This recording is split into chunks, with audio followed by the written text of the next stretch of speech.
Hello, friends, and welcome back to Stories About Entitled People. Employee tries to kick me off a mobility cart. I'm 18-year-old female, but thanks to my baby face and cursed genetics, people often think I'm 15 or 16. Pair that with my severe acne and, well, I don't exactly radiate adult energy. On top of that, I have POTS and permanent nerve damage in my legs, so depending on the day, walking long distances can feel like dragging cement blocks tied to fire. That's why when I go to big stores like Walmart, I use the mobility carts if I can find one. So this one afternoon, my dad and I head to Walmart for a basic grocery run. Lucky day, there are 3 mobility carts just sitting by the entrance. My dad says he's going to hit the bathroom real quick, so I hop into one of the carts and pull over near the shelves by the entrance to wait for him. A female employee walks up, late 40s, Walmart vest, the exact haircut you're imagining, and asks, "Are you waiting for someone, sweetheart?" I nod, "Yeah, my dad, he just ran to the restroom." She nods, but gives me this weird squint. I brush it off, assuming she just wants to make sure I'm not stealing Cheez-Its or something. My dad comes back and we start shopping. I drive the cart slowly, minding my business, when from behind me I hear, "Ma'am, that cart is for handicapped people only." It's the same employee, shouting across the aisle like I just stole the crown jewels. My head jerks up and I stammer, I know, I am disabled." She rolls her eyes. "You walked in here, didn't you? You can walk around the store." I'm stunned. "With all due respect, ma'am, the details of my disability are none of your business, but I assure you I am." She doesn't stop there. She walks up to me, turns off the mobility cart, and tries to yank me out of it. Let me repeat that. This grown woman grabbed me and tried to pull me out of a handicapped cart because I looked too young and not disabled enough.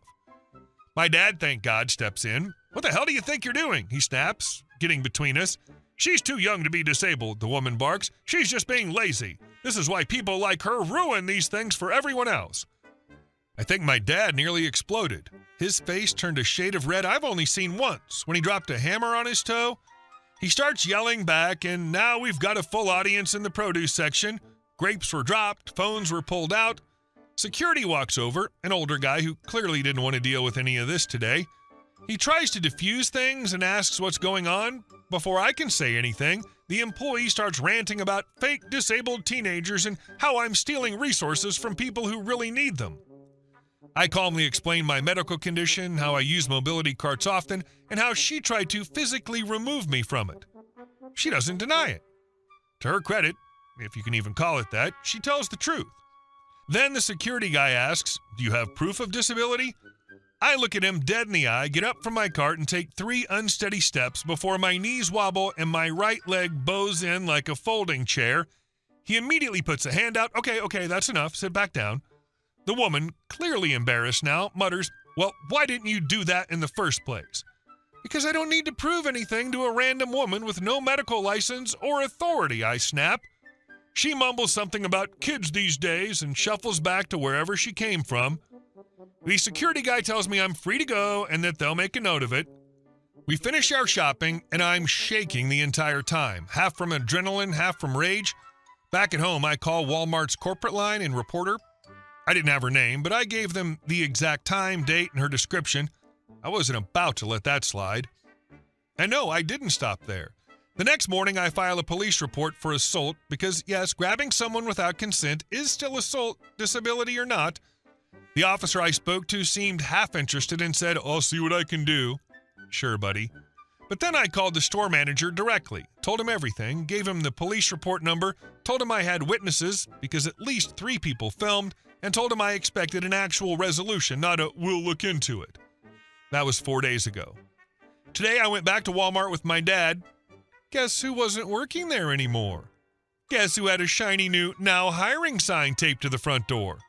And guess who rolled past it all in a mobility cart with her iced coffee in one hand, unapologetically living her disabled best life? Damn right. Also remind them that in the United States, it's against federal law for them to ask for proof of disability. If you say you're disabled, they have to take you at your word. It goes against the American with Disabilities Act for them to ask for proof of your disability. And our second story. They tossed my wet laundry on the floor, so I re-washed theirs. Then they called the cops. This story took place during my sophomore year of college. All the washing machines and dryers were shared among the residents of our building. I'd switched my laundry over to the dryer and was heading back to the laundry room after an hour, expecting my laundry to be finished and dry. When I got there, my clothes had already been taken out, and they were completely sopping wet. Not to mention, they were carelessly thrown on top of the dryer, and a lot of my clean clothes had ended up on the floor. This meant that some a-hole had decided that they were just more important than others and had taken my clothes out just to put theirs in. The dryer cycle was just about finished, so I took their nice dry clothes up to the highest floor of our building and threw them back in the washing machine so that they would have to find them and redo their whole laundry cycle. I thought that would be the end of it, but when I came back later that day, there were 3 cops around the laundry room, which always seemed like overkill to me. I asked the RA what the cops were there for, and he told me that somebody had tampered with a resident's clothing and that the resident had called the police hoping they would investigate further. They left after a bit, and as far as I know, no investigation ever took place. But that night, every resident was sent an email saying how we must always respect each other's belongings and to never touch someone else's laundry. I still cherish that email. You should have told the police that you were the one who had their laundry tampered with. Which is true. And our next story. You need to pay for my damages. I work at a small retail grocery chain on the East Coast and had a run-in with a customer that I had to share. So an employee we will call Bob was going to lunch. Bob was walking out into the parking lot and didn't look both ways before crossing the street. As a car was driving past, he stepped out into the road and walked face first into the rear driver door. Yes, I know this sounds ridiculous, but I even verified on camera. He's just not the brightest bulb. So Bob walks into this woman's car, and she immediately stops the car and gets out yelling. This is when I was walking by and went to check to see if everyone was okay. I walked by the woman, we'll call her Al for Angry Lady, and I knelt down beside Bob to see if he was okay. Bob was laughing and shook his head, saying he was okay and wasn't sure what happened. Meanwhile, the lady was yelling behind me. Are you going to ask how I'm doing? My car was hit. I involuntarily laughed because of the absurdity of her being upset I checked on the person hit by the car and not on the car first. This made AL even more mad as she stepped forward and yelled at me again. I don't think this is very funny. My brand new car is damaged, and you're going to have to pay me for the damage. I finished helping Bob up, who said his ankle was twisted, and I looked at the car, which was a late 2000s model car, and looked to see the damage and saw a small scratch that could have been from Bob. I responded with, well, we'll get it taken care of, ma'am. I suggest you call the police to fill out an accident report. And AL quickly snapped back, no, you need to pay me for my damages. I shook my head and laughed, this time on purpose, because I felt that at this point, she was being beyond absurd. Ma'am, I'm not going to be paying for anything. But if you'd like to call the police and fill out a report, they can handle everything. AL pointed at me and said, F you, B, got in her car and peeled out of the parking lot. I've been trying to figure out what happened and why she wouldn't call the police all day.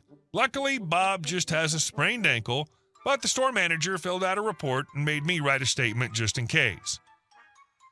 Maybe she didn't have the proper insurance, registration, license, or because she knows that if the cops get involved, her insurance will likely go up regardless of the damages because she struck a pedestrian. Yes, Bob should have looked, but she should have yielded to a pedestrian entering the street. If a car hits a child who runs into the street chasing a ball, the driver's still at fault even though the child wasn't exercising due care. And our last story. But before we begin, best way to support our channel is to leave comments, like, and subscribe with the turned-on bell so you don't miss the new video every single day. Here we go. Jealous neighbor reports us for poaching. My parents are retired and live in a little house on about 7 acres of land. It's not a big plot of land, but it's cozy and private, just outside of town, and about 6 acres are woods with a creek running through the center of the woods. It's really a very beautiful piece of ground. With the woods and creek, they get lots of animals going through, including deer. couple years ago for Christmas, we got my parents a few trail cams so they can see what all is going through. My mom likes photography, and she's been able to get lots of photos of deer, foxes, wild turkeys, coyotes, and other wildlife going through their yard. As you may imagine, this is some prime hunting land. My husband occasionally enjoys hunting and has from time to time gone down there for deer season, but he doesn't do it frequently. My parents have had several people stop and ask them to hunt their land, and they always say no. Frankly, it's just barely big enough to legally hunt, and they don't want people all over their property all the time hunting. They have no problem anytime my husband wants to hunt, which is not often, but he's family. There's a neighbor who lives down the road who badly wants to hunt on my parents' land and has been told no repeatedly. They don't allow hunting. Last year, my husband was in the woods and found a tree stand installed that wasn't his. Unfortunately, when they checked the trail cams, the SD cards had been removed. No proof it's that neighbor, but they suspect him. My parents travel a lot, so it would be really easy to do without their knowledge. My husband took the tree stand down, and I believe the cameras were replaced with new ones that don't need SD cards. Last month, before deer season started, the neighbor again asked my parents to hunt, and they said no, they don't allow hunting except their son-in-law if he wants to hunt.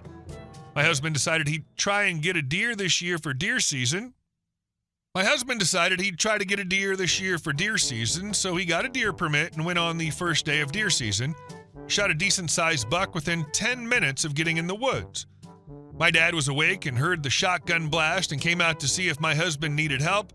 My husband got the deer field dressed, then my dad, who's the nicest guy you'd ever meet, got his tractor out of the garage and drove it to the woods, scooped up the deer in the bucket, and put it in the bed of my husband's truck. So hunting ended pretty quickly into deer season this year. About an hour later, a county sheriff's deputy and a game warden show up at my parents' house, said they received a complaint of unauthorized hunting and deer poaching. The officer said the neighbor actually gave his name called and said they had been told repeatedly there was no hunting allowed on that ground. They'd seen someone go into the woods with a shotgun, heard a shot, and then someone with an orange tractor picked up the deer and put it in the bed of a black pickup truck. In our state, if you're caught poaching, they can confiscate your firearm, any hunting gear you have, and any vehicles used in the course of hunting/poaching. So the neighbor was really hopeful that they'd take my husband's gun, truck, and my dad's tractor. My dad said, "This is my house and my land, and the orange tractor is mine. The black truck belongs to my son-in-law, who has permission to hunt here anytime he wants." My husband produced his valid deer tags, and all was good. Also, screw that neighbor who had to be watching the woods with binoculars. There's no way he could have seen all that from his yard otherwise. Edit. Let me clear this up. Yes, he deer hunts with a shotgun. I've never heard of deer hunting with a rifle. Just like many people apparently have never heard of deer hunting with a shotgun. In our state, deer hunting with a shotgun is required. Deer hunting with a rifle is illegal. He uses shotgun deer slugs, not buckshot. This is the norm around here. The area is too flat and open to safely hunt with a rifle when a bullet can travel too far. Shotgun deer slugs are quick and drop the deer immediately with no suffering. Does not leave pellets in the meat because it's one slug. It doesn't leave a large hole that destroys the meat. Shotguns preferred in areas like ours with more population or smaller land areas to hunt because the slugs won't travel as far. If I were your husband or dad, I'd go hunting more often just to piss off the neighbor. Don't really have to be hunting, just target practice. Maybe drive the tractor down every once in a while like they got something. Put a tarp over the bucket so they can't tell there's actually nothing in it. Maybe put up a few signs that say F you, neighbor's name. Hey guys, thank you all for watching the video. I'll see you in the next one.